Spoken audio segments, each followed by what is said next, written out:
오늘 이제 주제 얘기를 하기 위해서 조금 더 제 소개를 조금 해야 될 것 같습니다.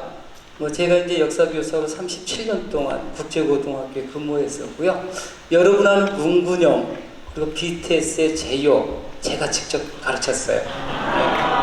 그래서 어디 가면 한 10년 전에는 문근영이가 조금 이렇게 알아줬는데 지금은 이제 문근영이 잘 모르더라고. 그리고 제요만 이렇게 뜨고 있는데 아무튼 국제고등학교 역사교사로 37년간 있었고요. 한 3년 전에 이제 퇴직을 하고 지금 남도역사연구원 원장으로 이렇게 활동을 하고 있는데요. 2강 때 우리 유시민 작가님 오셨잖아요. 저녁 먹을 때 제가 물어봤습니다. 장관도 하시고 국회의원도 하시고 지금 작가신데 뭐로 불렸으면 좋겠느냐 했더니 단연 작가로 불러줬으면 좋겠다. 저는 이제 뭘로 불러줬으면 좋겠는가 이런 생각을 해봤어요. 저도 왕년에는 그 교육부 표지 모델도 나오기도 했는데 그때는 남도 역사 전령사였습니다. 또 어떤 분은 남도 역사 지킴이라고도 얘기하거든요. 제가 쭉 돌아보니까 저는 저를 이렇게 생각을 합니다. 한 30년 전부터 우리 지역의 역사를 들여다보기 시작을 했고요. 그리고 우리 지역에 관한 책을 20권 정도 이렇게 낸 사람이기도 하고, 또 신문 잡지에 한 400회 가까운 글을 쓰지 않았을까요? 그리고 방송에 라디오 TV에 한 300번 이상 출연을 하고 있고, 지금도 KBS 라디오 무등의 아침 매주 수요일 8시 35분이면 노성태 남도 역사 얘기 코너가 있습니다. 3년째 라이브로 진행을 하고 있습니다. 아마 얼굴은 안 봤어도 많은 분들이 저를 기억하지 않을까요? 아무튼 큰 박수 주시기 바랍니다. 그래서 현장을 다니고 글을 쓰고 대중 강연을 하면서 느꼈었던 결론 얘기를 오늘 하고자 합니다.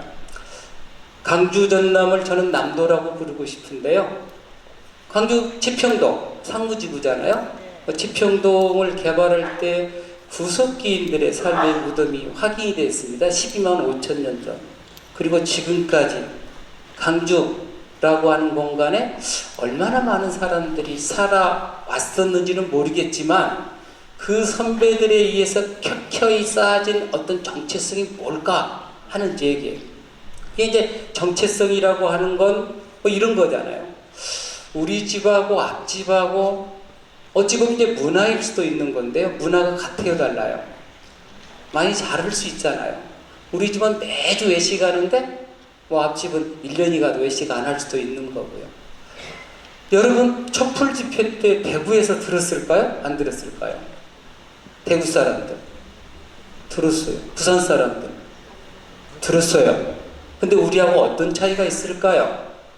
150만 강주 시민이 금남로에서 5만 명 들 때 250만 대구 분들은 몇천 명 들었고요. 350만 부산 시민들도 몇천 명 든 거예요. 뭐가 달라요? 질이 다르잖아요. 이 차이점을 저는 문화라고 생각하고요. 이게 우리의 정체성은 아닌지 그런 생각을 해봅니다. 그래서 우리 정체성은 오늘 말씀을 드리겠지만 불의를 용납하지 않고 늘 앞장서서 정의를 실천했던 사람들이 조금은 많이 모여 사는 동네, 이게 강주 전남은 아닐까 그런 생각을 해봅니다.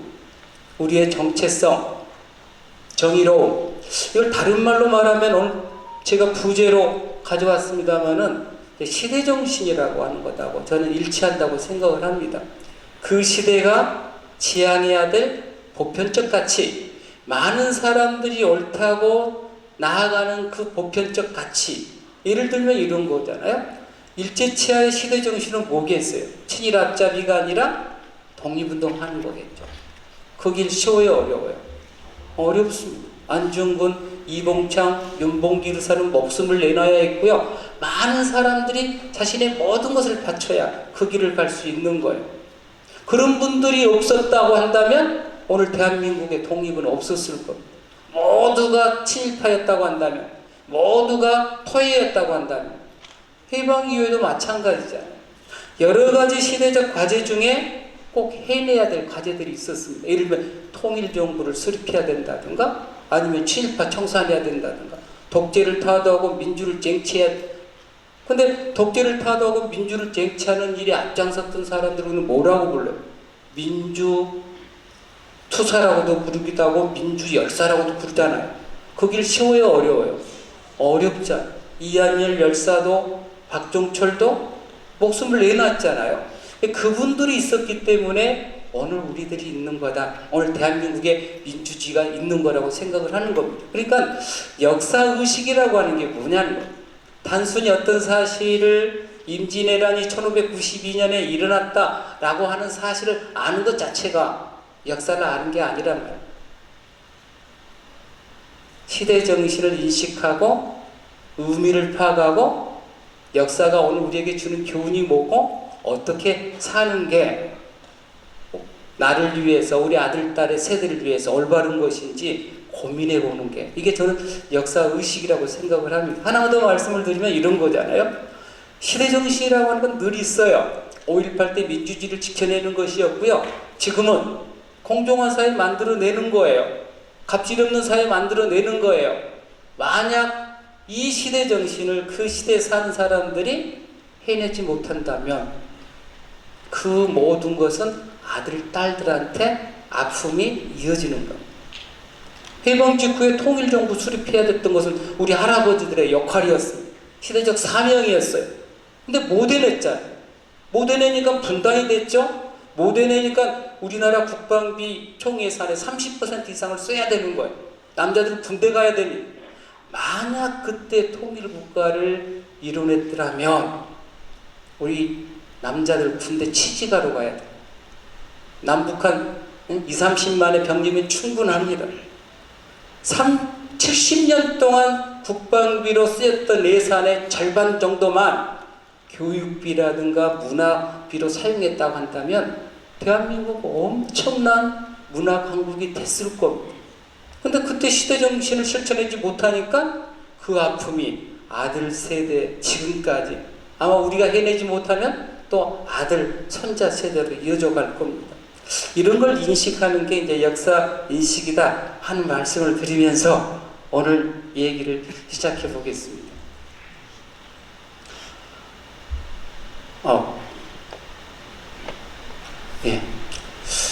오늘 꼭지는 크게 세 꼭지입니다. 하나는 남도는 강주 정남은 시대정신의 실천지다 하는 거고요. 두 번째 꼭지는 남도는 문화원형의 보물창고다 하는 얘기. 그리고 이 시대정신의 실천지 문화원형의 보물창고가 오늘 우리에게 왜 남도인고 남도 문화인이냐고 묻는 대답이 결론적으로 세 번째 꼭지의 내용이 될 것 같습니다. 여러분, 전남도청에 가면 남도 사람들이 어떻게 살아왔는지를 상징적으로 보여주는 유물이 있습니다. 아마 전남도청 가더라도 잘 안 본 분들이 많을 거예요. 민주의 종각이 있습니다. 종 보셨나요? 예. 요게요, 에밀레 종보다도 1.8배 정도 커요. 놀랍죠? 에밀레 종의 무게가 18총 9톤이에요. 요건 몇 톤이냐면요, 30톤입니다. 8,150관이에요. 1관은 3.75kg입니다. 왜 8,150관을 선택했을까요? 다 의미가 있잖아요. 815 거꾸로 하면 518이 되는 거예요. 이 종에는요, 이 문양이 새겨지는 겁니다. 세계 모든 우리나라 종의 문양은 99% 비천상이 새겨져 있어요. 하늘을 나는 천사가 새겨져 있습니다. 그러나 이 문양에는 여러분 보시는 것처럼 일제강점기 시대정신은 독립운동이에요. 3.1운동이요, 최대 항일 독립운동은 1929년 11월 3일 일어난 광주학생 독립운동. 그래서 광주일보에 있는 광주학생 독립운동 기념탑. 아까 말씀드렸습니다. 해방이요, 최대의 시대정신 중에 하나가 반독재 민주화 운동이었다고 한다면 이걸 상징적으로 보여주는 사건이 5.18 민주항쟁, 국립5.18 민주항쟁 추모탑이잖아요. 이 종은 강주 사람들이, 남도 사람들이 어떻게 살아왔는지를 상징적으로 보여주는 유물인 것이죠. 여러분, 제가 유인석이라고 하는 분을 소개합니다. 유인석 처음 들어보신 분도 있나요? 교과서에 한말 유학자 중에 세 사람이 실립니다. 최익현 아시죠? 이항로 들어봤어요? 장성 출신의 노사 기정진이라고 세 분이 실리는 거예요. 근데 이항로의 수제자가 유인석인데요. 유인석이 1895년이 을미년이에요. 을미사변이 일어나잖아요. 누가 죽죠? 명성황후. 앞으로 제가 많이 물어보겠어요. 왜냐면 우리 역사니까 아마 뭐 관계에 계시는 여러분도 많이 아실 것 같은데, 자, 명성황후 씨의 사건 등 그 변란이 일어나자, 일제가 우리의 주권을 침략해 오자 유인석이라고 하는 이항로의 수제자가 전국의 유생에게 경문을 보냅니다. 그게 초변3사에 변란에 처했을 때 지식인 유학자들은 이 세 가지 행동 중에 하나를 해야 한다는 거예요. 첫째가 뭐냐면 고의소총입니다. 우병을 일으켜서 외놈을 소탕하라는 거예요. 두 번째, 고지수고, 못하겠으면 이 땅을 떠나서라도 그 정신을 지켜라는 거예요. 그것도 못하겠으면 세 번째, 무시무시한 거예요. 스스로 목숨을 끊으라. 이게 자정수지입니다. 근데 왜 제가 이 말씀을 드리느냐면요, 여러분 보세요. 경상북도 안동에 가면은요, 안동 독립운동 기념관이 있습니다. 안동 사람들은 거기에 자정순국자 관을 만들어놨어요. 자정순국이란 말 이해가 되나요? 우리 안동 사람들은, 경상도 사람들은 외침이 시작했을 때 그 뜻을 지키기 위해서 스스로 목숨을 끊으신 분 18분을 모시고 있습니다. 전라도 사람들 중에서 순국하신 분 있을 수 있나요?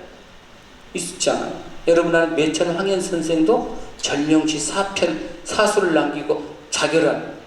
근데 전라도 분들은 뭐 할까요? 주로 나라가 위기에 처해지면 다시 제가 고의 소청할까요? 거지 수고할까요? 자정수지할까요? 우리는 고의 소청합니다. 이게 전라도 사람들의 기질이에요. DNA입니다.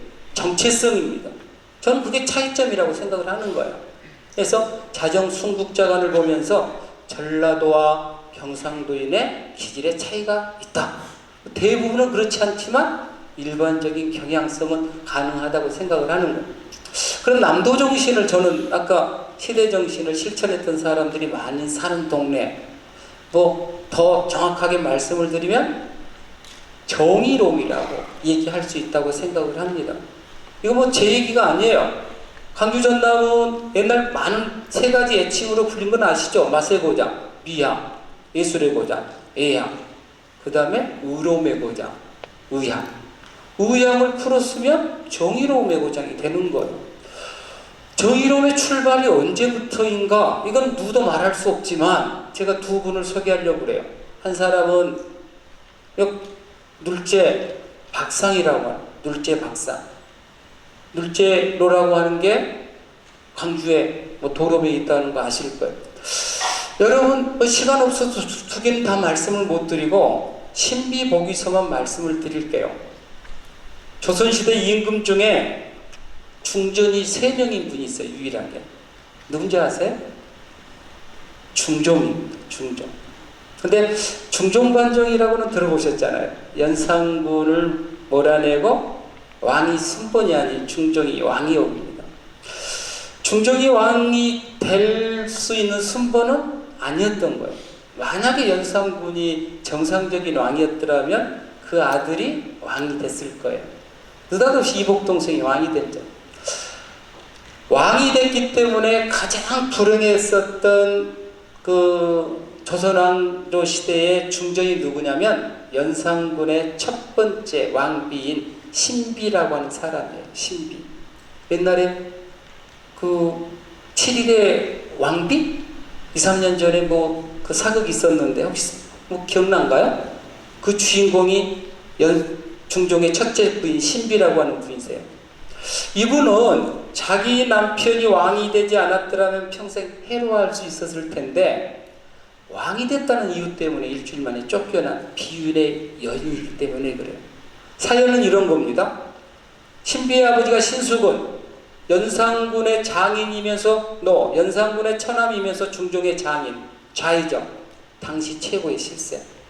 그러니까 반정공신들이 신수군을 찾아가 반정에 참여하라 고부하니까 척살, 죽였는데 그 딸이 중정이 되는 거예요. 반정공신 입장에서는 받아들일 수 없는 사태가 일어난 거죠. 그래서 힘없는 중종 갈굽니다. 지엄이 쫓아내라고. 그래서 일주일 만에 쫓겨난 분이 신비예요. 정비 쫓겨났으니까 또 중전 뽑아야 되잖아요. 윤씨가 옵니다. 근데 그 윤씨가 10년 만에 아들을 낳고 또 죽어요. 그러니까 뭐 해야 돼요? 또 중전 뽑아야 되잖아요. 이때 박상, 담양부사했던 박상이 목숨을 건 상소를 올리게 되는데 그 상소가 신비복위소예요. 새 중전 뽑지 말고 10년 전에 쫓겨간 신비를 복위시키는 게 맞사옵니다. 전하! 반정공신들이 조선왕조 질서, 무너졌던 질서 바르장공 인정하지만 지아비로 하여금 지아비를 쫓아내게 해서 인륜을 파기한 죄가 더 크므로 지금 권력을 다 장악하고 있는 거예요. 반정공신들이. 근데 그 반정공신을 내치시고 신비를 복위시키옵소서 라고 상소를 올리니 난리가 났죠. 왜 했을까요? 그게 옳으니까 하는 거예요. 왜 했을까요? 죽을 수도 있는데. 그게 바른 길이기 때문에 실천했단 말이에요. 저는 강주인들의 DNA에 이런 박상이 했었던 어떤 정체성의 DNA가 묻어서 계승된다고 생각을 하는 거예요. 우리는 잘 몰라요. 같이 사니까 비슷한 DNA를 가지고 있으니까. 근데 대구 사람하고 섞이면 금방 태가 나요. 아프리카 사람들하고 섞이면 금방 한국인의 정체성이 태가 나는 거하고 같은 거란 말이에요. 목숨을 걸고 바른 길이기 때문에 죽을 수도 있었는데 그 길을 갔던 사람이 물질의 주인공 박상.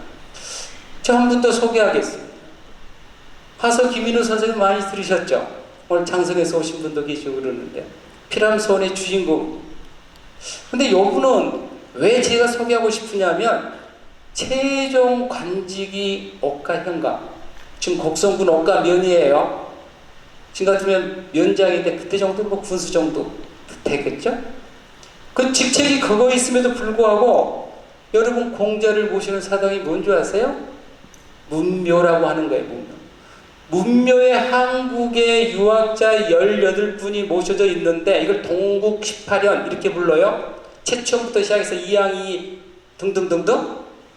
여기에 호남인으로 유일하게 배양되신 분이 하서 김인우 선생님. 하서 김인우가 배양될 수 있었던 이유가 뭐냐? 이게 포인트인 거예요. 이게 매우 중요합니다. 여러분 보세요.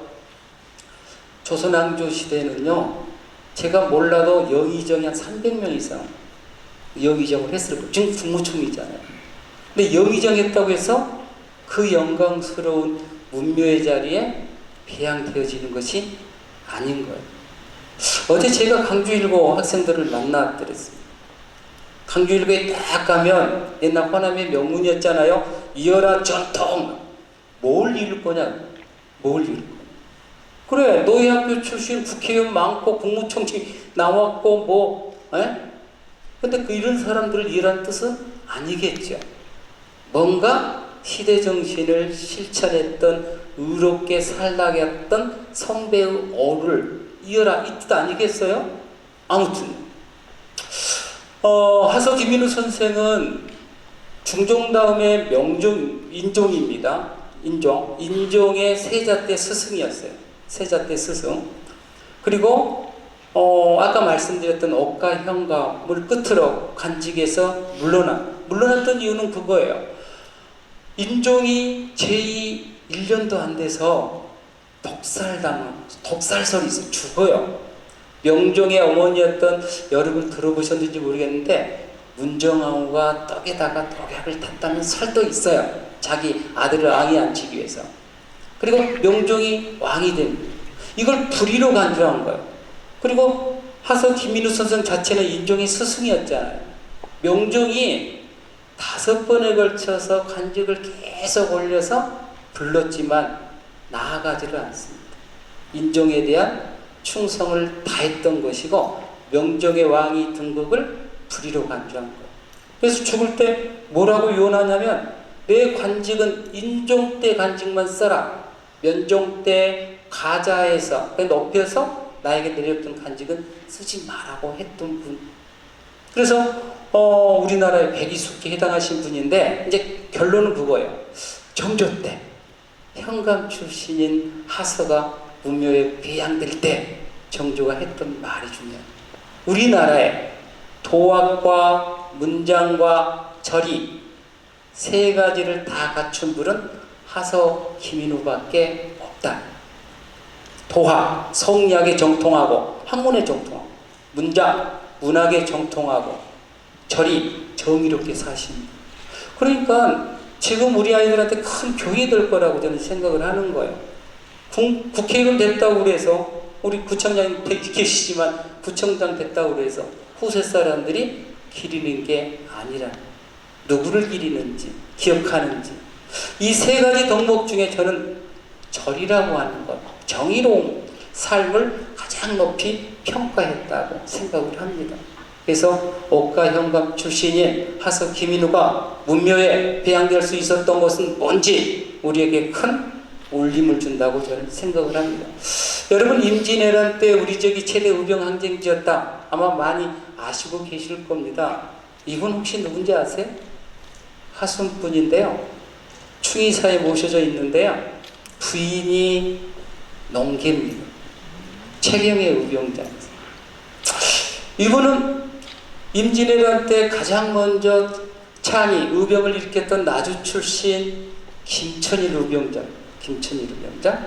그리고 이분은 장원급제했던 2 아들과 함께 의병을 일으켰던 재공, 고경명 선생이세요. 우리 지금 최대 의병 항쟁지입니다. 여러분 공부 잘했을 것 같아요. 임진왜란 때 3대첩 아세요? 권율 뭐죠? 행주대첩. 그렇게만 나오지 그 영웅들이 전라도 사람들이었다는 얘기는 한 번도 들어본 적이 없으시죠? 전라도 사람이었어요. 왜요? 임진왜란이 일어났을 때 권율이 우리 강주 목사였다니까요. 서울 사람인데. 그리고 강주의 강군을 이끌고 전투에 참가합니다. 이치전투, 왜군이 전주로 들어오는 길목을 막았던 전투인데 승리합니다. 대한민국 조선 강군의 최초의 승리전투가 이치전투. 그 공으로 권율이 전라도 순찰사가 되는 거예요. 이것도 도지사가 된 거예요. 그리고 전라도 강군을 이끌고 들어갔던 데가 행주예요. 행주. 여러분 행주치마 얘기 나오잖아요. 아줌마들이 행주치마에다 돌 던져갖고 이길 수 있나요? 이길 수 있었던 결정적인 것은 장성 출신 변희중이 만든 화차였어요. 다연발총, 로켓 포탄이었어요. 그리고 거우 화살이 떨어져가는 무렵에 고흥 출신 충청도 수사 정거리 배 3척에 화살을 가득 싣고 응원하러 오는 거예요. 행주대첩의 영웅은 전라도 강군이었던 거예요. 여러분, 이순신에 뭐가 있나요? 한산대첩. 한산대첩은요, 전라자수영 소속의 수군이 주력입니다. 60여 척의 함선 중에 51척인가 2척인가가 전라자수영 소속이에요. 그럼 보세요. 이순신 전라자수사, 이순신 관할구역, 오간 오포, 오간 써놨나요? 광양, 순천, 나간, 보성, 고흥. 이순신의 지권 안에 있었습니다. 지를 받아야 돼요. 5개의 수군기지, 방답진, 여수에 있습니다. 사도진, 녹도진, 여도진, 발표지는 전부 고흥에 있어요. 고흥. 그러니까 이순신 장군 한산대첩의 영웅들은 노젓고 화살을 쏘고 대포를 쏘았던 사람들은 전부 99% 전라도 사람, 전라남도 사람이었던 거예요. 한산도 대첩의 영웅은 전라남도 사람, 전라도 수군이었습니다. 여러분, 우리나라에는 수도가 굉장히 많습니다. 보성에 가면 뭐라고 써 있어요? 보성은 한국 녹차의 수도. 강주는 뭐죠? 문화예술의 수도인가요? 근데 고흥을 가면은요, 이렇게 됐어요. 고흥은 우주항공의 수도. 이해가 되나요? 근데 조금 더 가면 고흥은 국난 극복의 인난 국난 극복의 성지. 이렇게 써놨던 이유가 바로 이거인 거예요.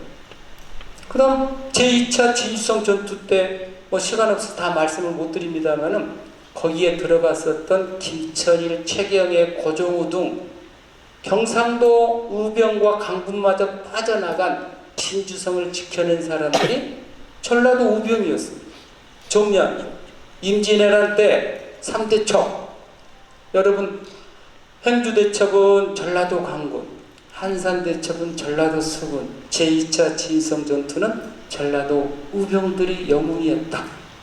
임진왜란은 외가 쳐들어왔지만 만신창이가 조선이 됐지만 조선이 물리친 전투로 기록을 합니다. 근데 한 달도 안 돼서 애가 서울을 함락하고 압록강까지 진출하는데 압록강을 건너에 못 건너요. 못 건너잖아요. 여러분, 왜가 임진왜란 때 우리 쳐들어온 이유가 조선 먹기 위해서가 아니잖아요. 명을 칠 테니 조선은 길을 비켜달라였잖아요. 그런데 왜 못 올라가고 다시 서남 연야로 내려와서 운구하다가 7년 동안 장기 휴전하다가 나갈까요? 바로 보급로가 차단됐기 때문에. 우리나라 엄청난 산악 국가라고 하는 거 아시잖아요. 부산포에다가 일본에서 수많은 군량미를 쌓아놓고 여기 달구지에다가 열섬씩 싣고 거기를 넘어갈 수가 없는 거예요. 어떻게 해야 돼요? 배에다가 수천석 싣고 서남연야로 올라가면서 영산강, 금강, 한강, 대동강, 압록강으로 그렇게 올라가야 되는데 누가 막아요? 누가? 전라자수용 소속 전라도 수군들이 막았잖아요. 이래서 우리가 승리한 거예요. 이순신 장군이 뭐라고 얘기한 줄 아세요? 여러분 아시는 양모호남 시무국가라고 얘기합니다. 만약 호남이 없었다면 국가도 없었을 것이다. 임난의 국난의 극복한 가장 큰 역할을 수행한 사람은 호남 사람이었다 라고 이순신 장군이 얘기한 거예요. 근데 제가 이거는요 확대 해석한 내용이에요. 오리지널 해석이 중요합니다. 경상도 사람들이 늘 시비 겁니다. 너희들은 해석도 못하냐. 그런데요 오리지널은 이거예요. 1593년 임진왜란 발발 1년이 조금 지났을 때 현덕승이라고 하는 친척에게 보낸 편지 중에 나와요.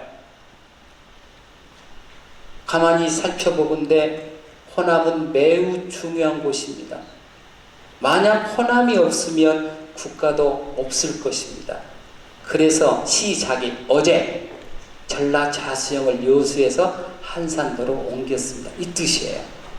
호남은 매우 중요한 것이니 전진 배치해서 지켜내겠다는 거예요. 근데 결과적으로 해석하면 뭐예요? 아까 3대 첩의 영웅들이 전부 전라도 사람이었던 것처럼 만약 호남이 없었다면 국가도 없었을 것이다 라고 해석할 수 있다는 거예요. 역사는 사실과 해석으로 이루어지는 거예요. 니불리안 행진곡의 님이 누구냐? 팩트는 그거잖아요. 박건현, 누구예요? 박기순? 그 다음에 윤상원.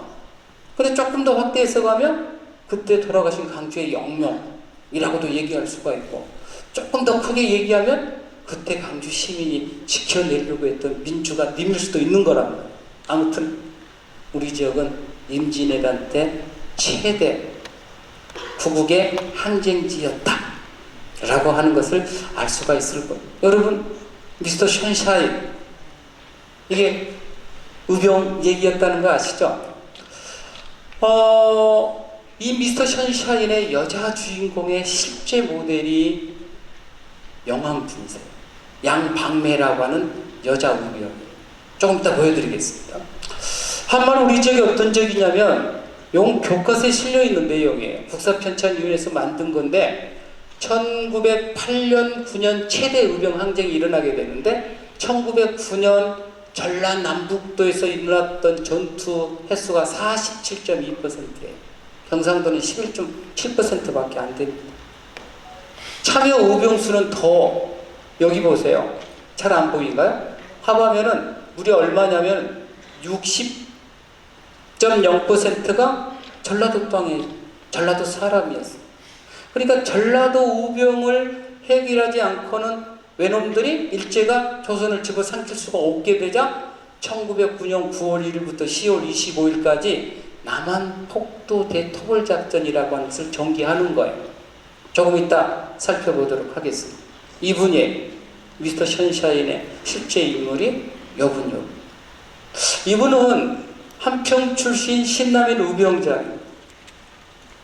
남한폭도 대토벌작전 기간 동안에 화순 풍치굴에서 체포가 됩니다. 밀고에 의해서, 밀고라고 하는 걸 제가 말씀을 드립니다. 이분은 호군장 강달주고요. 이분의 선봉장 강무경 우병장이세요. 이분의 부인이 양방매, 의병활동으로 국가에서 공식 인정을 해서 독립유공자로 포상을 받게 됩니다.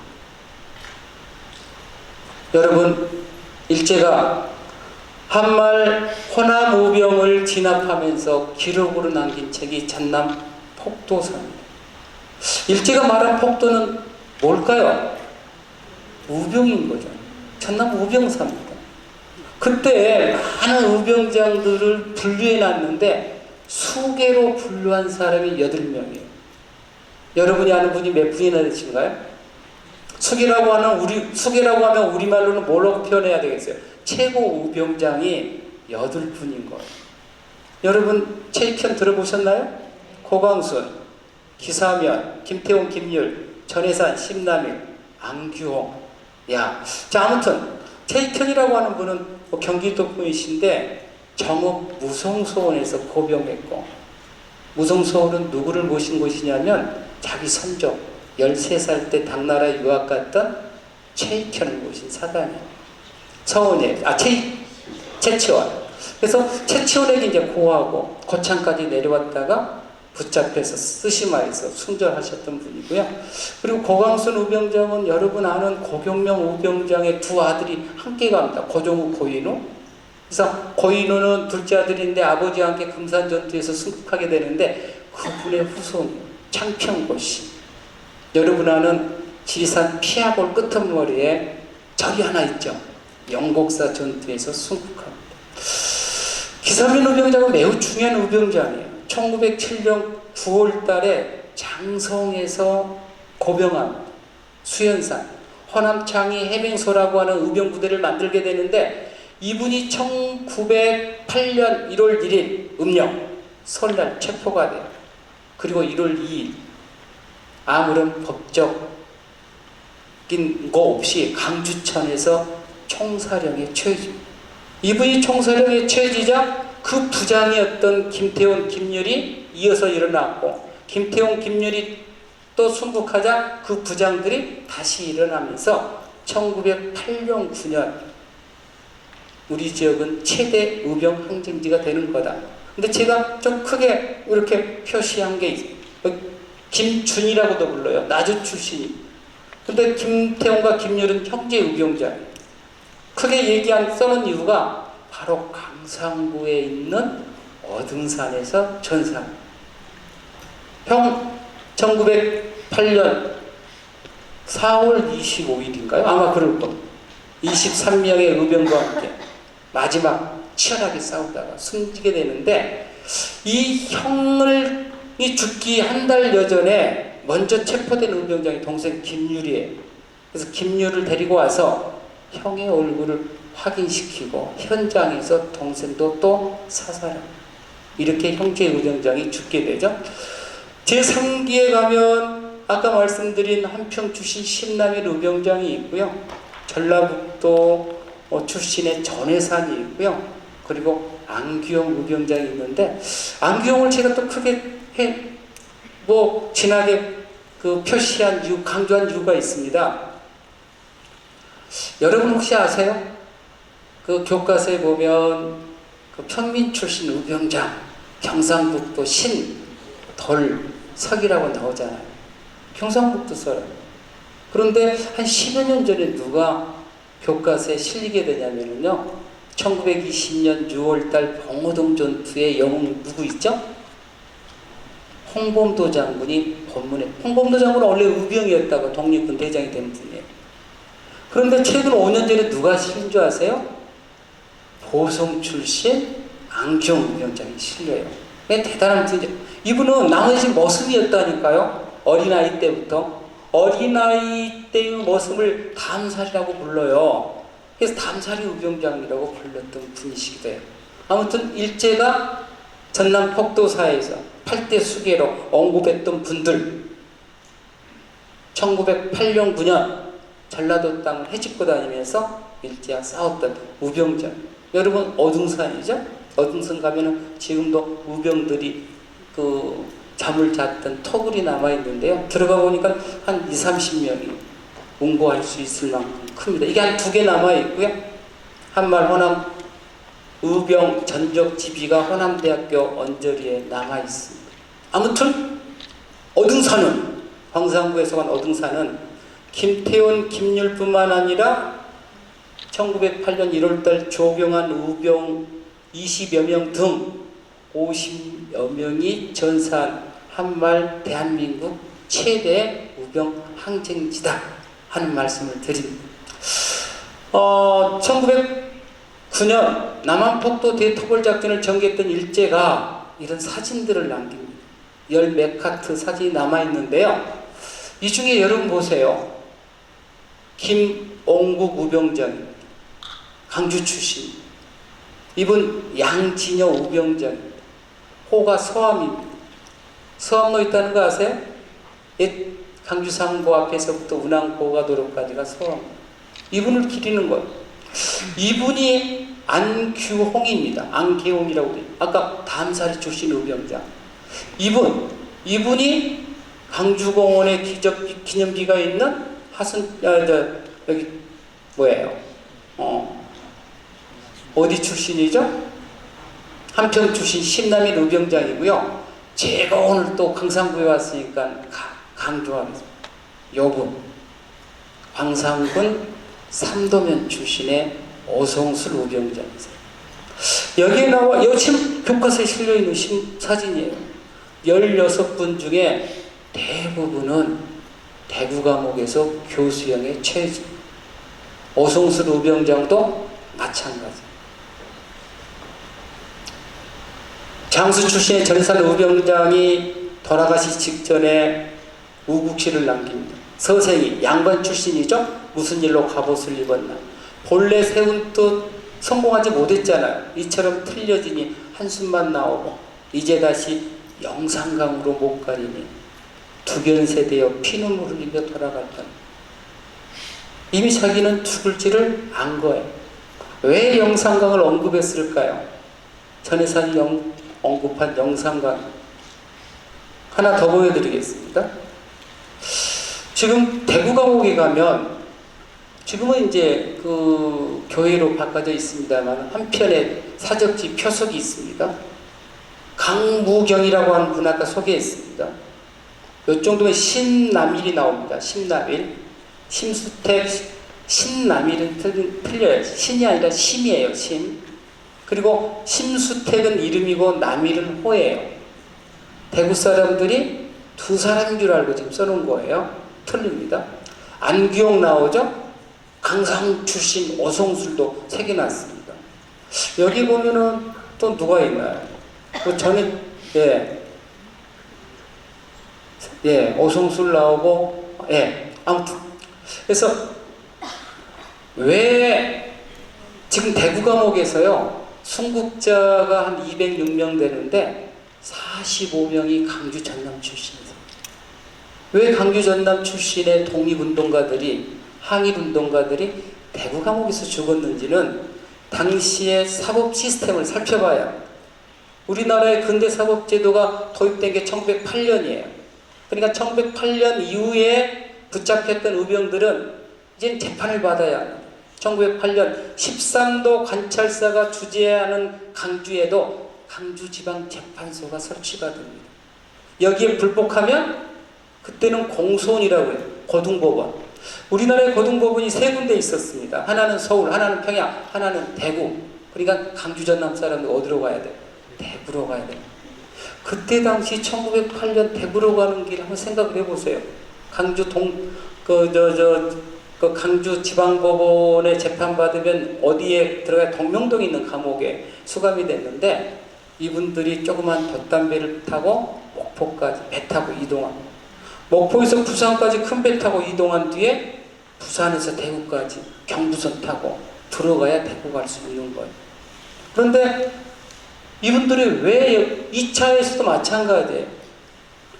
3.1운동 때 104명이 재판을 받았고 60여 명이 대구 가서 재판받습니다. 강주학생 독립운동 때 173명이 대구 강주 지방법원 재판받고 140여 명이 항소해서 대구 갑니다. 그런데요, 3.1운동이나 강주학생 독립운동으로 붙잡혀가서 받았던 2심 형량은 대부분 5년, 4년, 3년, 2년, 1년이에요. 그런데 우병들은 45명 중에 43명이 우병이었단 말이에요. 죽은 이유가 뭔 줄 아세요? 이분들은 살인죄가 적용이 돼요. 그렇잖아요. 방화죄가 적용, 국가전복죄가 적용이 돼요. 그러나 3.1운동이라든가 강주학생 독립운동가들은 뭐가 적용받나요? 치안유지법, 언론출판법, 도로교통법 이런 걸로, 그러니까 5년을 넘을 수가 없는 거죠. 그래서 아까 말씀드렸던 것처럼 이제 2심 재판을 앞두고 있던 신남인 오병장은 그 배 타고 왔던 영산강으로 데려갈 수 없다는 것을 이미 안 거예요. 이제 간다고 한다면은 투견소에서 영혼이라도 갈 수 있겠지만 그 영산강 얘기를 하는 거예요. 노무현 대통령이네요. 바보가 산을 옮겼네요. 저는 이런 생각이 듭니다. 한말 의병은 바보 노무현이다. 그런 생각이 부툭 들었어요. 이유는 한말 남도 의병은 싸워 이길 수 있어서 싸운 게 아니라 싸워야 했기 때문에 싸운 거예요. 노무현 바보 노무현이 그 길을 갔던 것은 그 길이 옳은 길이었기 때문에 갔다고 생각을 합니다. 저는 이게 정의로움이라고 생각한다고, 정의로움이라고 생각을 하는 거예요. 다시 정리합니다. 5.18 때도 마찬가지잖아요. 싸워 이길 수 있었기 때문에 싸운 게 아니에요. 싸워야 했기 때문에 싸운 거예요. 이게 시대정신이라고 생각을 합니다. 지금 티베트 독립운동 하고 있습니다. 중국하고 싸워서 이길 수 있어서 싸운 게 아니에요. 싸워야 했기 때문에 싸운 거예요. 우리 대한민국 임시정부 1919년에 만들어집니다. 금방 독립을 이룰 수 있다고 생각해서 싸운 게 아니에요. 싸워야 했기 때문에 싸운 거예요. 그게 정의롭기 때문에, 시대적인 시기 때문에, 그런 분들이 있었기 때문에 오늘 우리가 있는 거다. 그래도 올바르게 가려고 하는 사람들이 많이 있는 게다. 이게 역사의식이라고 저는 생각을 합니다. 여러분, 의열투쟁이라고 있습니다. 의열단 들어보셨나요? 의열단 누가 만들죠? 나 밀양 사람 김은봉이요. 밀양이 김은봉. 1919년에 만듭니다. 정의로움 할 때 의예요. 그 정의로움을 열렬히 실천하는 사람들이 모인 단체예요. 이게 의열단입니다. 그런데요, 여러분 밀양에 가보니까 김은봉이 살았던 집이 이렇게 의열 기념관이 만들어져 있는데요. 야, 잘 안 보이시죠? 의열 투쟁의 연표가 새겨져 있는데 안 보이시죠? 여기에 기산도예요. 두 번째가 나철 5기호예요. 이 정도가 안중근의사가 나와요. 왜 제가 이 말씀을 드린 줄 아세요? 이분이 나철이에요. 기산도예요. 의열단을 김은봉이 언제 만드냐면 1919년 만들어요. 그런데 출발을 어디로 삼고 있냐면 장성 출신 기산도로 삼고 있는 거예요. 기산도, 아까 호남창이 해맹소 우병장 기사면의 손자 장인 어른이 고강순 우병장이에요. 아까 말씀드린 8대 의병. 이게 기산도예요. 1105년 울사 죄악이 체결됐을 때, 늑약이 체결됐을 때 울사 우죽 있잖아요. 처음으로 이근택을 집에 들어가서 칼로 저격했던 분이 기산도입니다. 그래서 경상도 사람들이 인정하잖아요. 의열투쟁의 시작이 기산도라고. 경상도 사람은 알고 있는데 우리만 모르고 있어요. 우리만 모르고 있어요. 두 번째가 누구예요? 여러분 아는 나철, 어기여, 울사오족, 암살다 교과서에 나오잖아요. 그리고 한참 있다가 안주문사, 의거가 나오고요. 그리고 김원복이 만드는 거예요. 김구 선생보다 목의 현상금이 더 높았던 우리 지역 사람들이 한말 의병뿐만 아니라 의열투쟁에 선봉해 있다는 것, 우리 알 수가 있는 것. 3.1운동 이후 최대 항일 독립운동은 10년 뒤에 일어났던 강주학생 독립운동입니다. 이거 아마 다 아실 거예요. 근데 요 얘기를 조금 드리고 싶어요. 광산구에 왔으니까. 강주학생 항일운동이 일어날 수 있었던, 치열하게 전개될 수 있었던 원동력은 저는 광산구 송정읍 출신의 이분 때문이라고 생각해요. 제 말에 동의할 수 없다고요? 이름이 일단 누군가요? 이경채. 처음 들어보신가요? 이분은 어디 나왔냐면 광산 송정 동초등학교를 졸업합니다. 여러분 강주 최초의 학교가 어디예요? 서석초등학교. 이게 1896년에 만들어져요. 강주의 두 번째 학교가 강주 송정 동초등학교. 여기 선동절 여기 나왔어요. 선동절. 근데 이분이 어떤 분이냐면, 여보세요. 강주 학생 독립운동의 배경은 엄청 많아요. 엄청 하나만 저는 학생들의 역량 축적이라고 생각을 해요. 항일 역량. 그때 우리 조선인 학생들이 일본인 교사나 학교에 앵겨 붙을 수 있는 유일한 방법이 맹휴투쟁이라고 하는 겁니다. 이해가 됐나요? 맹휴는 뭐의 준말일까요? 내자. 동맹, 휴학의 준말이에요. 이경채 선생이 강주 고고 5학년 때, 지금 최고 학년이에요. 가만히 있으면은 직업이 보장되는 분이란 말이에요. 그런데 일제타도 벽보를 붙이는 거예요. 5학년 때.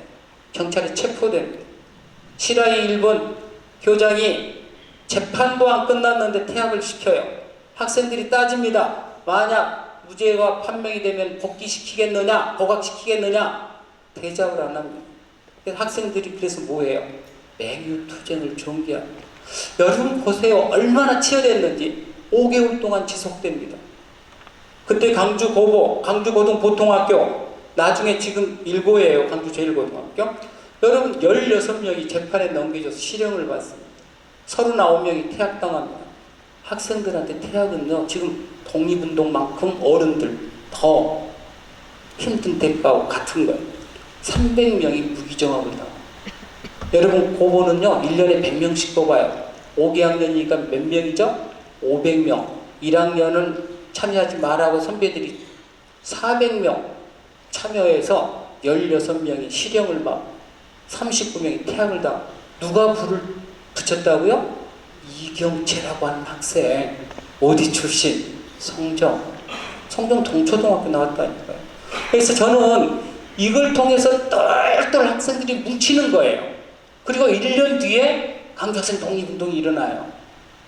그래서 결속력도 강했고 전국으로 확산될 수 있는 역량도 생겨났다고 생각이 돼요. 물론 있어요. 성진회라고 하는 독소회라고 하는 비밀 결사 조직도 있었겠지만 가장 큰 원인은 동맹휴학으로 축적된 역량이었다. 그 핵심에 송정인이 있었다 하는 말씀만 제가 드리겠습니다. 전국으로 확산됩니다. 여러분 5.18 민주화운동은 민중항쟁은 전국으로 확산되지를 못합니다.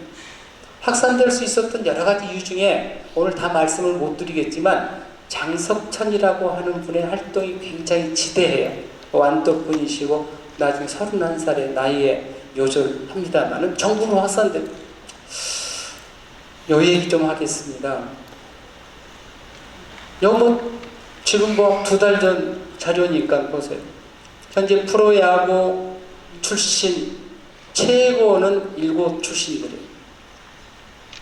야구를 거기에 걸맞게 잘해서라기보다는 뭔가가 있습니다. 7야구. 그 뭔가가 매우 중요합니다. 2000년대 초반 최희석, 서재영, 김병현은 3명이나 메이저리그에서 같이 뜁니다. 미국이 난리가 났습니다.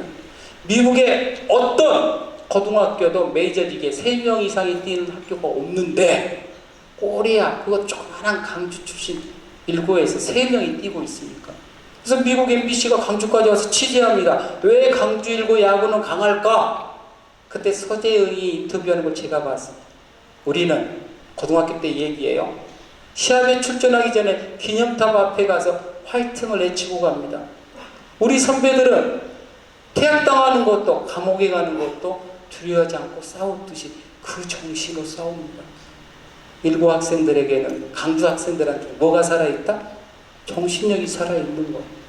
이게 굉장히 중요한, 이게 전통입니다. 이어라 전통할 때 이어야 될 전통이 바로 저는 그거라고 생각을 하는 거예요. 우리 지역은 민주화운동의 실천지라고 하는 것도 알 수 있습니다. 여러분 이거 하나 말씀을 드릴게요. 4.19 혁명이 발단이 됐던 것은 3.15 부정선거입니다. 부정선거 최초의 규탄 시위가 충장로 금남로에서 있었다니까요. 근데 우리는 마산만 생각합니다. 김주열만. 12시 45분 전남일보는 12시 50분 최초의 이 공민주주의라고 하는 프랑을 들고 금남로에서 1000여 명의 시민과 민주당원들이 시위를 했는데 이때 민주당원 조계연이 경찰의 개머리판을 맞고 금남로에 흘린 피가 4.19의 첫 피입니다. 근데 우리는 알지를 못하고 있습니다. 마산은 오후 3시간에 일어났고요. 7시에 2차 시위 때 경찰이 발포하게 되면서 금남로 시위는 묻히게 되지만, 그리고 여러분 강주가 4.19 혁명의 3대 성지입니다. 3대 성지란 말은 무슨 뜻이냐면 경찰이 발포했던 3군데가 어디냐면 서울, 강주, 부산. 그래서 강주 금남로에서는 충장로 일대에서는 7명이 죽습니다. 금남로가 한국 민주주의의 성지라고 얘기하는 것은 5.18만 가지고 얘기하는 게 아니에요. 4.19 혁명 당시에도 경찰의 발포가 있었던 현장이었다 하는 것만 제가 말씀을 드리겠습니다. 5.18 민주항쟁의 중심지였다는 건 다 아실 거고요. 저는 역사하는 사람으로서 그런 생각을 해봅니다. 역사가 필연이냐 우연이냐 전 잘 모르겠어요. 우연인 것도 같아요. 예를 들면 이런 거예요. 5.18 당시에요. 저도 대학교 4학년이었는데 그때 계엄군의 무자비한 폭력이 없었다면 일어났을까? 아마 그렇게 진행됐을 것 같아요. 근데 무자비한 폭력 때문에 분노해서 폭발한 측면도 있다는 거잖아요. 공식적으로 지금 확인된 사망자는 165명입니다. 의사가 거만한 사망자. 그 중에 총상이 131명이고요. 여보세요. 타박사가 뭐예요? 얻어맞아서 두개골이 깨져서, 그래서 5.18 묘에 가면은 1-1 가장 먼저 5월 19일 새벽에 돌아가신 김경철이라고 하는 분이 바로 타박사입니다. 사망 원인이. 놀랍죠? 계엄군이 국군의 군대가 총에다가 뭘 했어요? 대검을 장착했잖아요. 자상. 찌를 자. 찔려서 죽임을 당한 사람만도 4명이나 돼요. 실제적으로요, 20살 먹은 여자분이 총도 맞았지만 왼쪽 유방, 가슴이 찔렸다고 하는 게 소견서에 나와 있단 말이에요. 5.18 민주화운동이 뭐냐, 민주항쟁이 뭐냐, 이걸 단적으로 보여주는 게 5.18 묘역에 있는 이거라고 저는 생각을 합니다. 일단은 항쟁 추모탑이에요. 추모탑의 내용은 아시는 것처럼 화해를 상징하고요, 이건 부활을 상징하는 거예요. 계란이잖아요. 어미가 품어주면 뭐가 되죠? 영안이라고 하는 새 생명을 얻게 되잖아요. 1차적 의미는 이런 거래요. 그때 당시 돌아가신 강주 영령들 새로운 평화로운 이런 세상에 부활하소서라는 의미가 새겨져 있다고 생각을 합니다. 근데 2차적 의미는 뭔지 아세요? 80년대 우리가 안았던 시대정신이 민주주의를 지켜내는 것이었다고 한다면 지금은 아니잖아요. 지금 어떤 사회 만들어야 될까요? 공정한 사회 만들어야 되잖아요. 그 다음에 뭐예요? 또 있잖아요. 뭐 갑질 없는 사회. 이게 새로운 시대 정신으로의 부활을 의미하는 거다라고 말씀을 드릴 수가 있고요. 그리고 5.18 민주항쟁이 뭐냐? 저는 두 개의 구조탑이라고 하나요? 구조물이 설명하고 있다고 생각합니다. 하나는 무장항쟁 군사. 전두환 군사정권이 불법적 방법으로 민주주의를 찬탈하려고 할 때 이를 지켜내기 위해서 싸웠던 항쟁. 이게 뭐 광주 민주화 운동이라고 설명할 수 있고요. 이건 굉장히 중요한 의미를 지니고 있다고 생각합니다. 대동세상군사. 여러분 택시 운전사 영화 보셨죠? 광주로 들어오기 쉬워요, 어려워요? 21일 날 외곽으로 빠진 개헌군들이 광주를 포위합니다. 들어올 수가 없잖아요. 그때 광주 시민들은 어땠어요? 총에 손이 들려 있었지만 단 한 건의 총기 사고가 일어나지 않습니다. 음행 안 털었어요. 우리 슈퍼마켓 안 털었다고요. 그리고 어때요? 김밥과 피를 나누어 가졌어요. 나눔과 배려를 실천했던 이 모습에 전 세계인들이 감동한 거예요. 이게 광주 정신이에요. 광주의 정체성인 거란 말이에요. 이거는 묻어둬야 될 게 아니잖아요. 기리고 계승해야 될 거잖아요. 여러분 1991년인가요? LA에 뭐가 흑인들 폭동이 일어났잖아요. 한인 가게 박살 났잖아요. 불질렀잖아요. 은행 다 틀었잖아요. 야, 어디가 민주사회고 대단한 광주가 보여줘서 세계, 이번에 코로나 전국 때도 최고의 민주 시민국가는 선진국은 대한민국이라고, 그리고 광주라고. 아무튼 이 대동세상 군상은 큰 의미를 저는 준다고 생각을 하고요. 여러분 또 제가 이제 님을 위한 행진곡의 님이 아까 뭐 다 아시죠? 마지막 시민군 대변인. 만약 살아있다고 한다면 노동운동가였을 텐데 딱 5월 25일 날 시민군 대변인이 됐고 26일 내외신 기자회견을 했고 27일 새벽에 이제 도청해서 총에 맞아서 죽습니다. 이분의 영혼결혼 대상자가 박기순이라고 하는 분이고요. 2주년이던 1982년 영혼결혼식이 있었고 그 소식을 들은 황석영 등이 만든 노래가 님을 위한 행진곡인데 이분이 어디 분이시다? 그래서 님은 아까 저는 다른 데 가서는 뭐라고 부르냐면 님, 신랑 신부 윤상훈과 박기순이겠지만 그래도 결혼에 꽂힌 신부니까 박기순이야 얘기하는데 여기 와서 이거는 저는 뭐 윤상훈이라고 얘기하겠습니다. 님을 위한 행진곡은 윤상훈과 박기순이다. 광산국 출신이라는 말씀을 하나 더 드리고요. 금남로가 우리나라의 민주화의 성지라고 불리는 것은 5.18 때문만은 아니다. 4.19 때도 5.18 때도 그리고 각종 민주열사들의 노제 마지막 금남로의 민주열사 묘역으로 가기 전에 노제를 치렀던 장소도 금남로. 여러분 뭐 여러분들 나오는데 동성중학교 출신 진흥고를 나온 이한열의 마지막 노제 때요 30만이 모였다고 신문에 나와 있습니다. 1987년 이때 광주 인구가 얼마인 줄 아세요? 100만이었습니다. 그래서 100만이었을 때 30만 명이 그의 마지막을 지켰던 현장. 촛불 다 들었습니다. 그런데 어쨌다고요? 광주가 가장 많이 들었다고. 이게 차이점이라고. 이게 광주인의 남도인의 기지라고요. 이 말씀을 드리고요.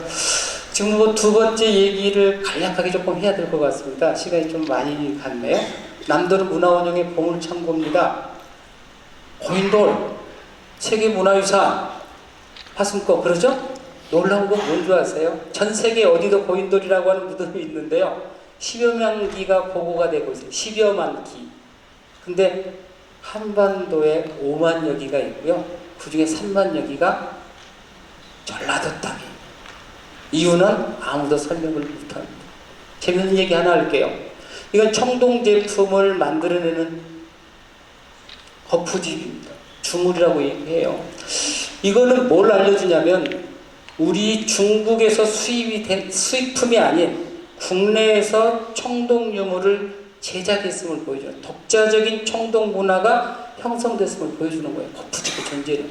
우리나라에서 서너 군데에서 발견됩니다. 그런데 다른 지역은 한 개, 두 개인데요. 무려 영암에서 출토된 거푸집은 몇 점인가요? 쉬어보세요. 네, 13점이네요. 그러니까 한 군데에서 13점이나 출토된 곳은 영암이 유일해요. 바로 국보로 지정이 됩니다.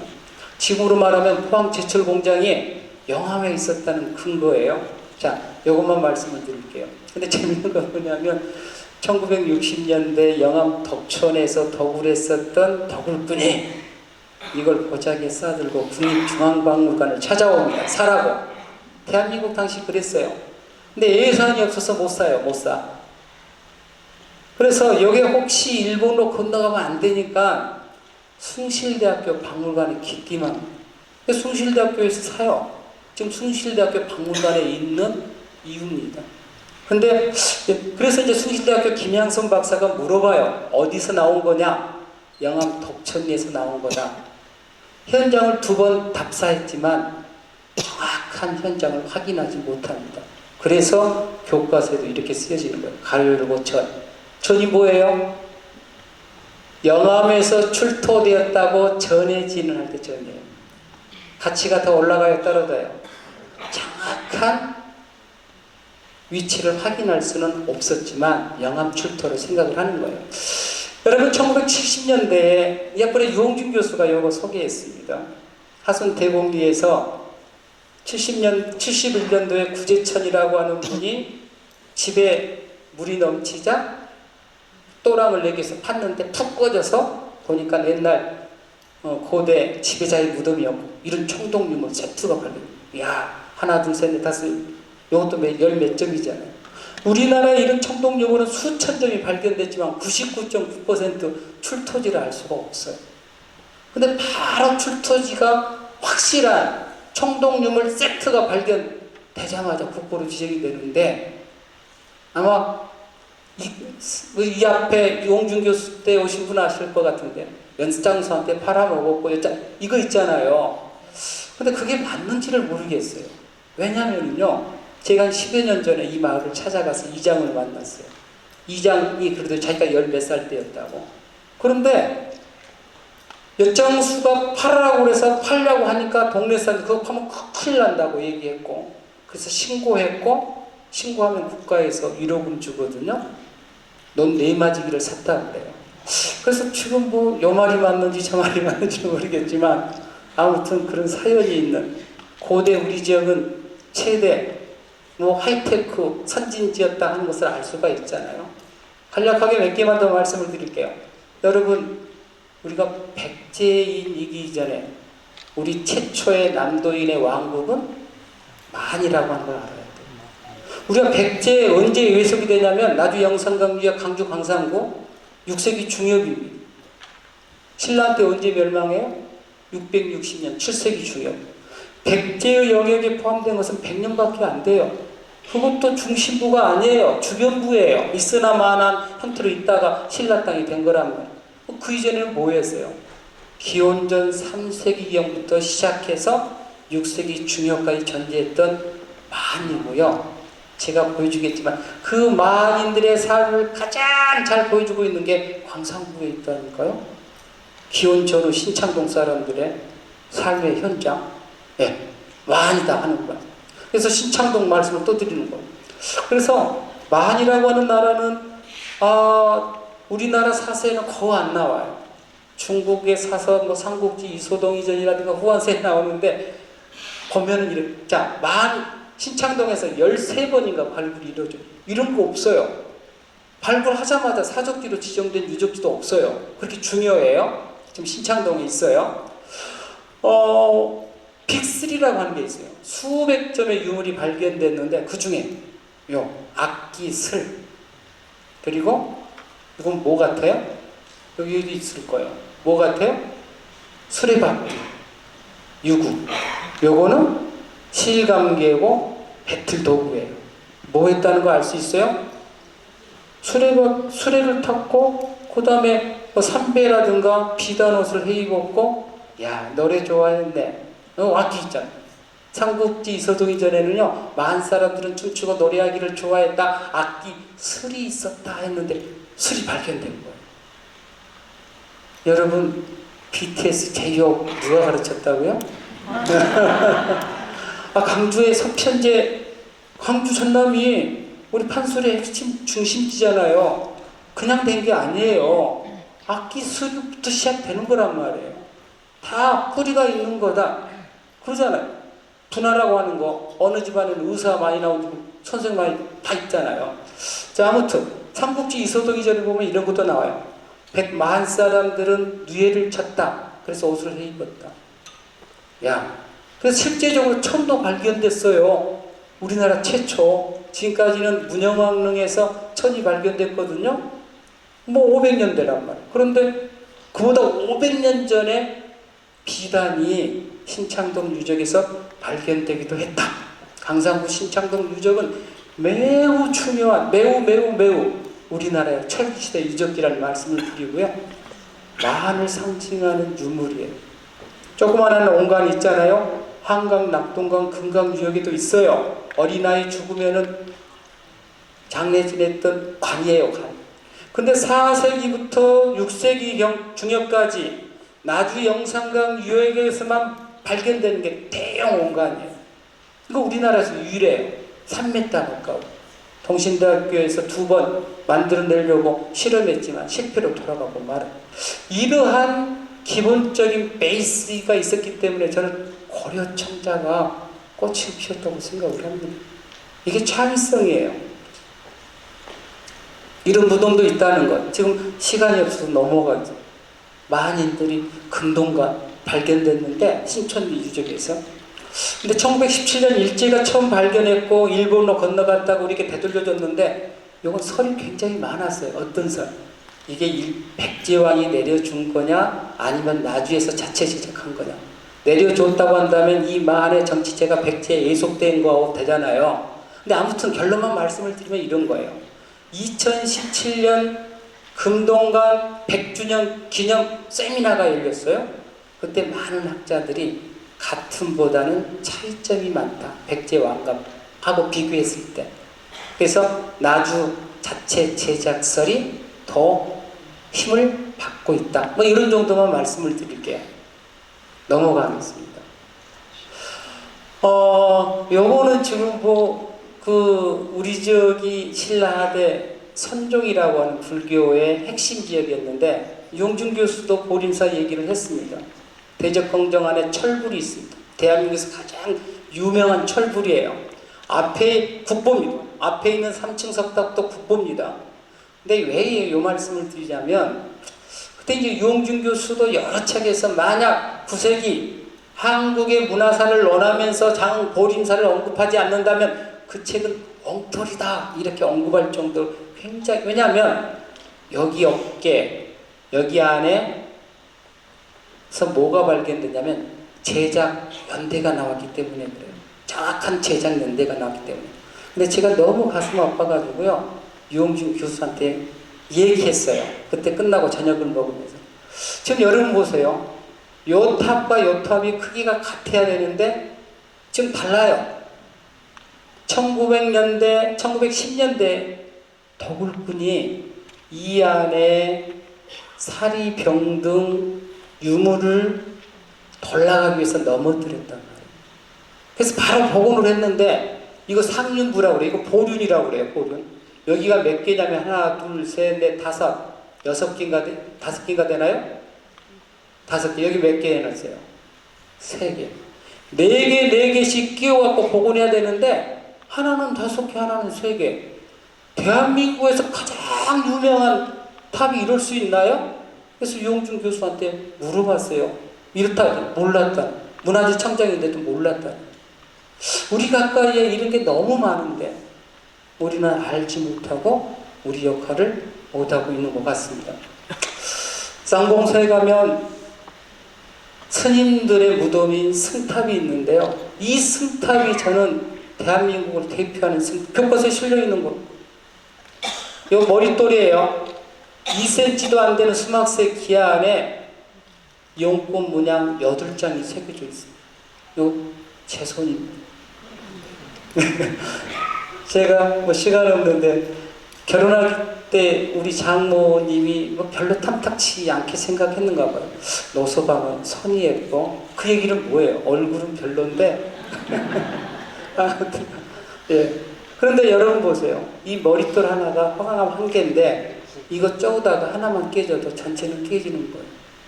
신이 아니면 만들 수 없는 유물인 거예요. 저는 뭐 여기 20번도 더 넘게 찾아갔어요. 세계에서 가장 아름다운 조각작품이라고 감히 말씀을 드릴 수 있습니다. 여러분 보세요. 최대 걸작은 뭐라고 생각하시나요? 다 다르겠죠? 기준도 다르고 뭣도 다르고. 그러나 제 눈에는 아니 다 위대하죠. 제 눈에는 요거 비너스보다도 피에타보다도 쌍봉사, 철감성사, 승탑이 최고라고 생각을 합니다. 이유가 있어야 되잖아요. 나는 이게 최고야. 이유는 요거는 재료가 뭘까요? 네? 대리석이에요. 대리석. 가장 조각하기 쉬운 무른돌이. 이거는 재료가 뭔지 아세요? 석굴암하고 같이 화강암이에요. 화강암. 엄청 결기가 심한 탁 튕기면 튀어나오는 여기에다가 새겼다니까요. 그래서 게임이 안 된다는 거예요. 다시 말씀을 드리면, 요것만 조금만 말씀을 드릴게요. 요거 말씀드리려고. 요게 이제 극락 쪽 가릉빈가라고 하는 건데요. 불교를 믿으면 극락세계에서 뭐 가잖아요. 몸은 사람이고, 뭐 날개는 그 새인 거예요. 극락쪽. 그리고 이 주인공 철감선사라고 하는 분은 우리 그 무등산에 정신사를 세우신 분이기도 한데, 여기에 들어있는 거예요. 여기 문배야. 문을 열고 들어가면 있어요. 사리 안에. 그 다음에 그 문을 지키고 있는 게 사천왕이에요. 전부 스토리가 있는 거예요. 아무튼 이 작품, 자, 아까 이런 게 있기 때문에 고려 청자가 나왔다. 백자는 중국 정주 백자가 천하 제일이지만 청자는 고려 미색이 천하 제일이라고 송나라학자가 고백을 합니다. 넘어가겠습니다.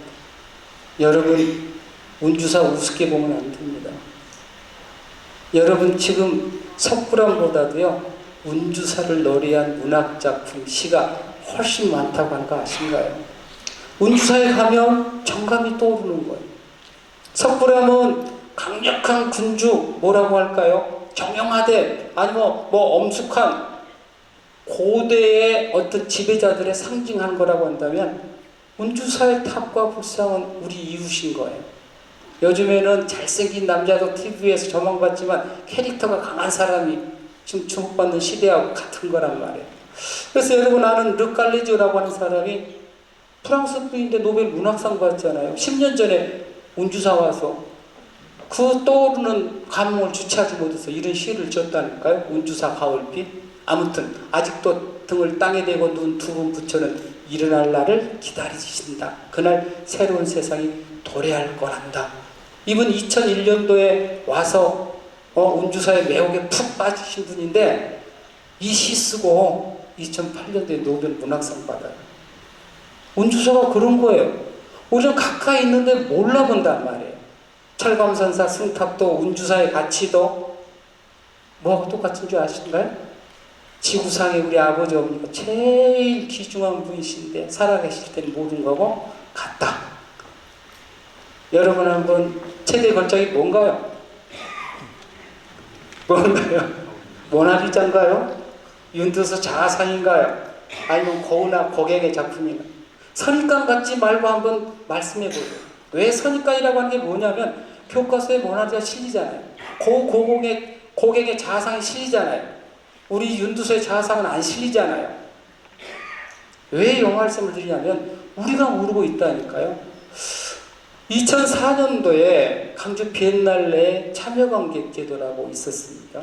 작가하고 참여관객이 함께 작품을 제작하라고 만든 형식적인 제도인데 아무튼 전 세계 63개국에서 70몇 명이 참여관객으로 선정이 돼요. 미국 2명, 나머지는 다 1명, 한국은 주체 도치니까 6명. 그래서 제가 교사 대표로 선정이 됐어요. 근데 2번 회의를 했는데요. 미션 하나가 뭐였냐면 자기가 가장 좋아하는 그림 소개하기예요. 제가요, 요 사진을 가지고 보여주는 순간 전 세계에서 온 참여 관객들이 엄청나게 열광했어요. 어떻게 한국에 이런 그림이 있을 수 있냐는 거예요. 우리만 몰라요. 왜? 교과서도 안 실리잖아요.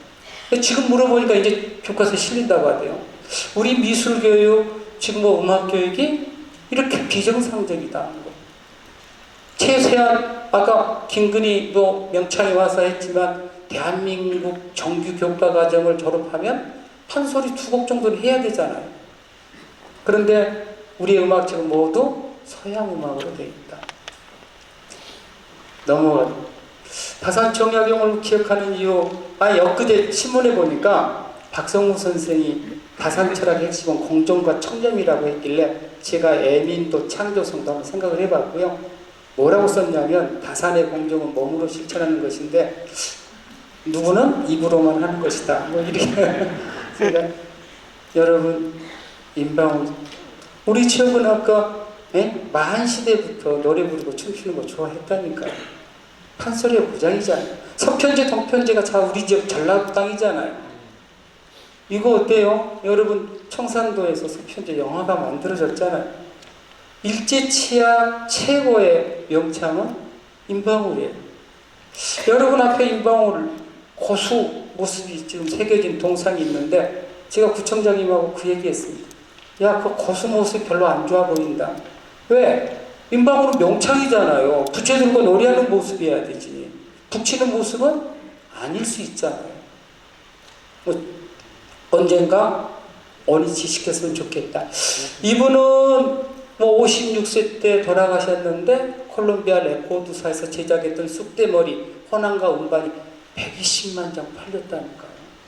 지금 100만 장 팔린 가수 있나요? 없죠? 아무튼 지금 음악제가 31년째 지속이 되고 있습니다. 제가 이 얘기를 조금 하고 싶습니다. 김산호주하고 러브스토리가 있어요. 8남매, 국악의 집안에 태어난, 먹고 살 게 없어요. 그래서 부잣집에 심부름하면서 밥을 얻어먹고 있는데 그 애동딸이 김산호주. 둘은 서로를 좋아했지만 이루어질 수 없는 사랑. 김산호주가 시집갑니다. 그리고 10년이 지난, 여러분 아는 임방울이 쑥대머리 하나로 일약 스타덤에 오르게 됩니다. 강주의 유지들이 임방울을 불러서 저녁 식사를 사기 위해서 송악콘이라고 하는 요리집에 초대합니다. 들어서는 순간 얼어버립니다. 여자 주인이 바로 그 여자였습니다. 그래서 2년 동안 엄청난 사랑을 합니다. 밖에 나오지를 않습니다. 그러다 보니까 임방울의 목이 잠기게 됩니다. 판소리한 사람들이 그래서 김산호주 몰래 지산 토굴에 들어갑니다. 김산호주가 찾아옵니다. 만나주기를 거부합니다. 그리고 돌아간 얼마 후에 김산호주가 죽습니다. 한 걸음에 달려와서 불렀던 노래가 바로 추억이라고 하는 이 노래입니다. 앞산도 첩첩하고 뒷산도 첩첩한디 호는 어디로 향하신가. 무정하고 야속한 사람아 어디를 가고서 못 오는가. 보고지고 보고지고 님의 얼굴 보고지고. 이 노래를 안숙성 북창이 노무현 대통령 바보 노제 때 또 부릅니다. 시청에서 이 노래를 그가 죽자 미국인 알란 헤이만 씨가 이렇게 얘기합니다. 국보를 잃은 큰 손실, 임방울의 죽음은 한국인에게만 슬픈 손실이 아닌 전 세계의 크나큰 손실, 그와 더불어 한국 문화의 위대한 일부도 같다. 임방울 얘기였고요. 마지막 얘기는 제가 5분 이내에 마치도록 하겠습니다. 세 번째는 문화창조, 문화운영은, 역사의 운영은 그 자체로도 의미가 있지만 여기에 생명력을 불어넣으면 새로운 문화로 재창조된다는 거예요. 이거 혹시 아세요? 뭔 표시인지? 명량대첩의 영화입니다. 명량. 이게 뭘까요? 관객수. 지금까지 깨뜨리지 않는 유일무이한 관객수입니다. 1000만 명 이상이 열 몇 개인 걸로 알고 있는데 절반 이상이 역사물이 소재로 그 역사물에 새로운 생명력을 불어넣어주면 새로운 문화로 재창조되는 거예요. 여러분 아는 강주와 관련된 택시 운전사도 12에 해당돼요. 1200만이 봤어요. 5.18이 소재가 됐던 5.18 영화가 10개 가까이 만들어졌다는 거 잘 모르시죠?